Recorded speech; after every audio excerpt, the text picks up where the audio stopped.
tidak ada masuk surga di dalam Islam itu. Lalu saya tunjukkan ayatnya, Quran surat Al-Ahqaf ayat 9. Jadi Nabi Muhammad tidak tahu apakah dia masuk surga atau tidak. Nah ini yang dimaksudkan oleh Muhammad Kacai, bahwa tidak ada keselamatan di dalam Islam. Benar, itu ada di dalam Al-Quran kok. Ayatnya ada bahwa Nabi Muhammad ketika sholat didatangi oleh jin dan mengerumuni ketika dia lagi sholat. Ayatnya ada. Orang Islam aja yang nggak tahu ayatnya di mana.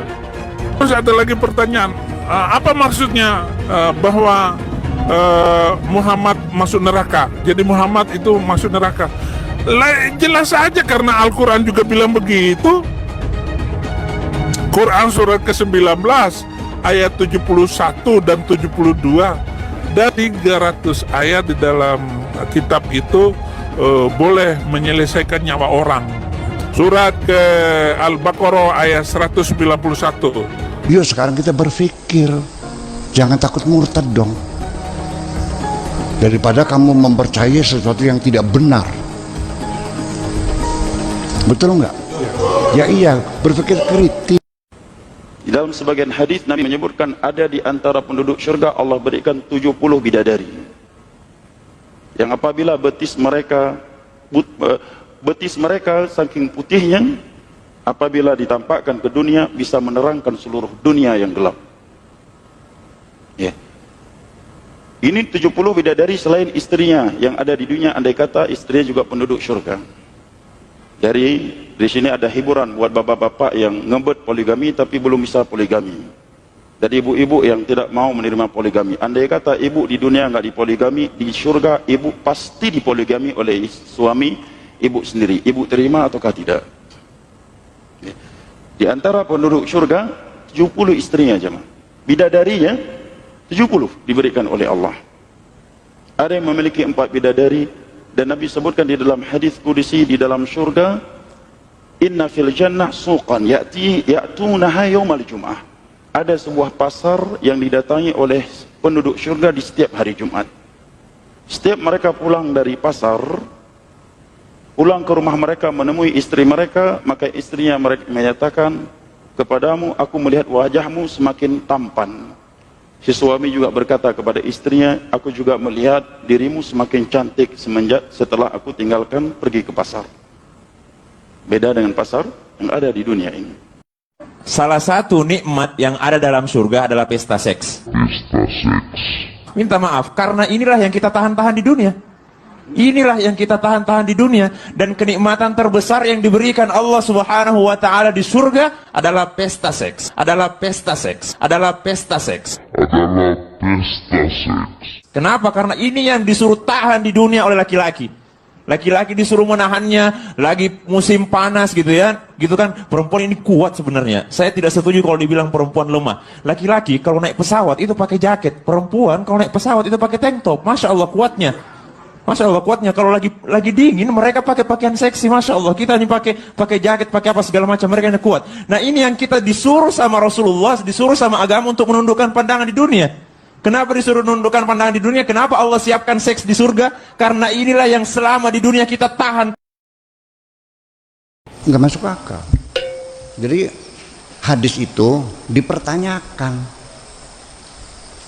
dari mana Anda tahu bahwa lagi ini Jibril datang buka lembaran, apa ngintek gitu?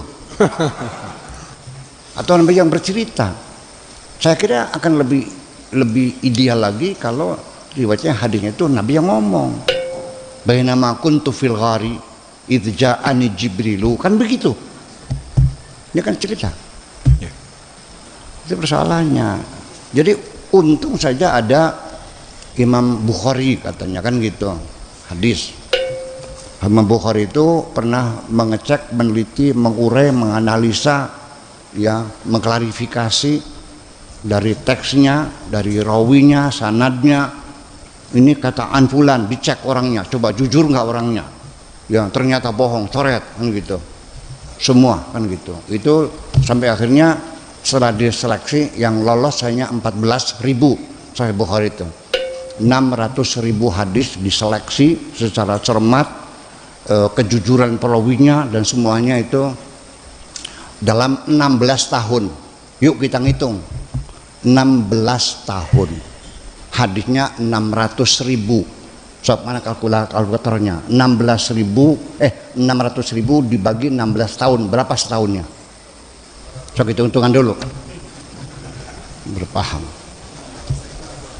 Bagi 16 tahun. Berapa setahunnya tuh? 600.000 dibagi.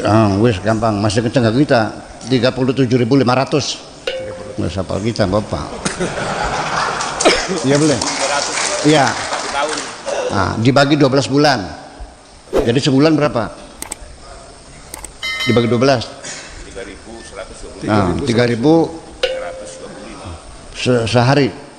Sebulan dibagi 30. 104. 104. Sehari dibagi 14 berapa?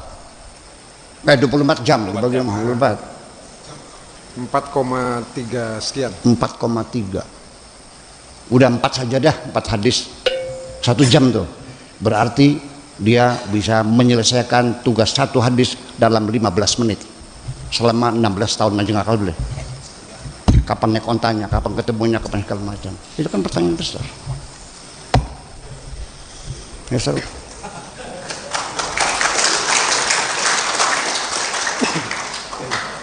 Dulu saya dengan Gus Dur bicara seperti ini. Kata Gus Dur, yang memang begitu Pak Sakur. Saya ini beragama kayak pegang bara. Dilepas nggak boleh, dipegang saya sakit. Ya kan artinya. Oleh karena itu yuk sekarang kita berpikir. Jangan takut murtad dong. Oleh karena itu yuk sekarang kita berpikir. Jangan takut murtad dong. Jangan takut murtad dong. Daripada kamu mempercayai sesuatu yang tidak benar. Betul nggak? Ya iya, berpikir kritis, berpikir kritis, berpikir kritis. Selama ini kita dididik beragama ini dengan cara pejamkan matamu, matikan lampu, tutup jendela, kunci pintu. Yakinlah begitu caranya. Selama ini kan begitu. Pokoknya kan begitu. Yuk kita berbicara rasional. Itu yang saya inginkan. Dan ini akan terjadi perubahan nanti. Sebab kalau tidak dimulai dari pikiranmu, bagaimana bisa berubah? Katakan bom bunuh diri. Ini banyak wartawan-wartawan yang tidak islami memakai istilah-istilah kafir tanpa dia sadari. Gerakan bunuh diri, padahal gerakan mati syahid. Zaman sahabat Nabi pakai pedang, zaman sekarang tak pakai pedang. Letupkan, ledakkan, mati syahid. Ada pun orang yang mengejek ini mati konyol. Orang mati syahid dia katakan mati konyol. Saya pernah ditanya, apa pendapat Pak Ustadz tentang ISIS? Bagus, saya bilang. Siapa yang tidak ikut kepada ISIS, kafir, halal darahnya. Ceramahnya Ustadz Abdul Somad, ya, ceramah yang membenarkan bom bunuh diri. Bom bunuh diri itu memang benar dalam Islam, dan ini mengamalkan surat Al-Anfal ayat yang ke-60. Kedatangan kita ke depan kedutaan besar Singapura hari ini dalam rangka mengecam negara yang telah mengusir ulama yang kita cintai. Tapi sebelum kita memulai aksi kita di depan kedutaan besar Singapura, saya minta rekan-rekan untuk berbaris rapi. Kita kuatkan panji-panji perlawan kita. Kita kuatkan simbol-simbol perlawan kita. Bahwa hari ini kita menolak keras Singapura yang telah mengusir salah satu ulama yang kita cintai. Ulama yang hari ini kita panut, kita jadikan sosok panutan kawan-kawan sekalian. Kawan-kawan sudah siap? Takbir, Allahu Akbar. Allahu Akbar. Mari kawan-kawan, kita akan bahas yang hari ini ditunjukkan oleh Singapura benar-benar melukai hati umat Islam Indonesia. Kawan-kawan bersepakat kawan semua? Untuk itu, kedatangan kita di depan kedutaan besar Singapura meminta bahwa negara Singapura harus meminta maaf kepada umat Islam seluruh Indonesia. Sepakat? Kawan-kawan, Ustadz Abdul Somad adalah salah satu ulama yang kita cintai, ulama yang kita palutkan kawan semua. Dan harga mati ketika Ustadz Abdul Somad dideportasi, bahkan diusir dari negara Singapura. Tentu ini membuat kita sebagai umat Islam Indonesia marah dan kecewa kawan. Sepakat kawan semua? Kawan-kawan sekali lagi,